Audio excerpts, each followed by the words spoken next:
ونتوكل عليه ونعوذ بالله من شرور أنفسنا ومن سيئات أعمالنا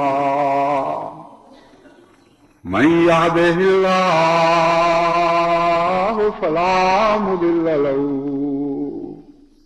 ومن يضلله فلا هادي له ونشهد أن لا إله إلا الله وحده لا شريك له ونشهد أن محمدا عبده ورسوله عباد الله رحمكم الله إن الله يأمر بالعدل والإحسان وإيتاء ذي القربى وينهى عن الفحشاء والمنكر والبغي يعظكم لعلكم تذكرون اذكروا الله يذكركم وادعوه يستجب لكم ولذكر الله أكبر